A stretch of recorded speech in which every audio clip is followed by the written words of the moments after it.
It was one of those blazing hot summer afternoons in Texas when a man in torn jeans and dusty boots walked into a shiny car dealership.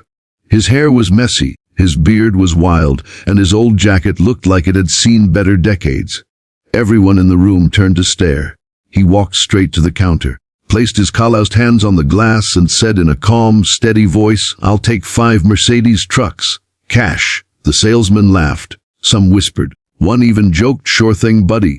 And I'll take a rocket to the moon." They didn't know they were about to make the biggest mistake of their lives. One that would change how they saw people forever. Before we dive into this powerful story about kindness, second chances, and unexpected blessings, don't forget to subscribe to Whispers of Goodness. If you believe that kindness still matters in this world, hit the like button and share your thoughts in the comments below. Your support helps us keep spreading stories that touch the heart and remind us what really matters. The story starts in a small town just outside Dallas. The dealership was one of those fancy ones. Tall glass walls, shiny floors, and the latest luxury cars parked out front like jewels on display. It was mid-afternoon, the kind of day when heat waves dance above the asphalt. Most customers that day were business people or families looking for SUVs. Then the glass door swung open, and in walked a man who looked like he didn't belong there. His name was Raymond Walker. Raymond looked like life had been rough on him. His boots were cracked, his jeans were dusty, and his shirt was faded almost white. He carried a small backpack and a folded newspaper under his arm. When he walked up to the front desk, the receptionist forced a polite smile. "Sir, can I help you?" she asked, trying to sound professional but clearly unsure. Raymond nodded. "Yes, ma'am," he said softly. "I'd like to buy 5 Mercedes trucks, diesel ones, heavy duty, for my construction crew." Her eyebrows shot up. 5 Mercedes trucks. "Cash," he added.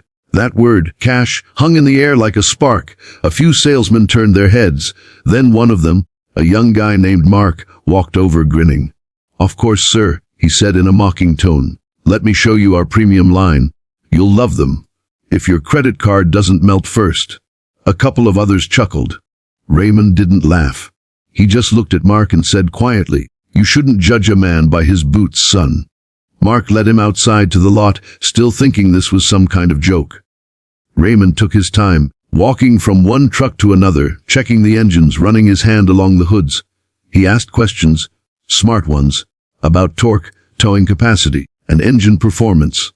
After half an hour, he pointed to 5 trucks and said, "These'll do." Mark smirked. "You sure you don't want to test drive the lot?" he said sarcastically. Raymond just smiled a little. "No need. I know good engines when I see them." Then he opened his backpack and pulled out a thick envelope. "Here's the cash deposit. The rest I'll bring when the paperwork's ready." The laughter stopped. The envelope was full of $100 bills, crisp, clean, and stacked neatly. Mark froze. His manager, a woman named Laura, hurried over. She had seen the whole thing through the window and wasn't sure what to believe. "Sir," she said carefully, "this is quite a lot of money. May I ask what kind of business you're in?" Raymond looked at her with kind eyes and said, "I build homes for people who can't afford them." Laura blinked. "I'm sorry. What? I run a small crew," he explained. "We fix up old houses, mostly for folks who've fallen on hard times, veterans, widows, single moms. I started doing it after I lost my wife and son in a fire. Figured maybe helping others find a home could give me some peace." His voice cracked slightly, but his eyes stayed gentle. The room went silent. The same people who had laughed at him a few minutes ago now stood still, faces turning red.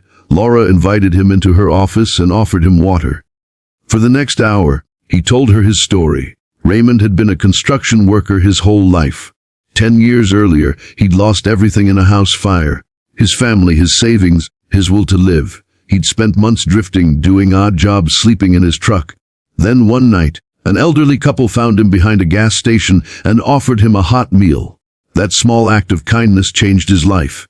"They didn't know me," he said, "but they treated me like I mattered. That's when I decided, if I ever got back on my feet, I'd do the same for others."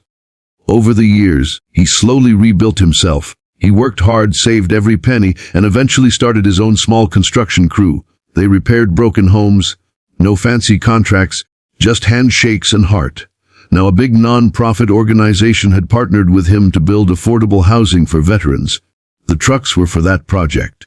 Laura felt a lump in her throat. "Mr. Walker," she said softly, "I'm so sorry for how you were treated when you came in." Raymond smiled faintly.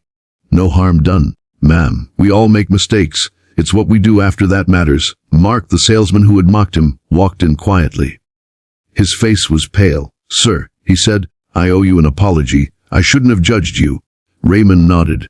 "Apology accepted, son. Maybe next time you'll look a little deeper before you laugh." The Mark never forgot those words. A week later, Raymond returned to pick up the trucks. But he didn't come alone. Behind him were 10 men and women wearing matching work shirts, his crew. Some of them looked like they'd been through rough times too. He introduced each one proudly. "That's Joe's, used to be homeless. That's Brittany, single mom of 2. And that's Hank, a veteran who lost his leg in Afghanistan." Each of them shook hands with the dealership staff. The air that day felt different, lighter, warmer, humbler. When Raymond finished signing the papers, he turned to Laura and said, "Before I go, I'd like to do something." He pulled out a checkbook and wrote another check. "This one for 10,000. This is for your staff," he said, "to start a kindness fund. Use it to help someone who walks in and needs a little grace. No questions asked." Laura's eyes filled with tears. "Mr. Walker, I don't know what to say." He smiled. "Say you'll pass it on." Months passed, but no one at that dealership forgot Raymond Walker. They hung a small framed note on the wall near the front desk that read, "Don't judge a man by his boots." The kindness fund Raymond started became something beautiful. One winter, they used it to help a single mom make a down payment on her first car. Another time, they paid for a veteran's medical bills. Customers started hearing about it and began donating too.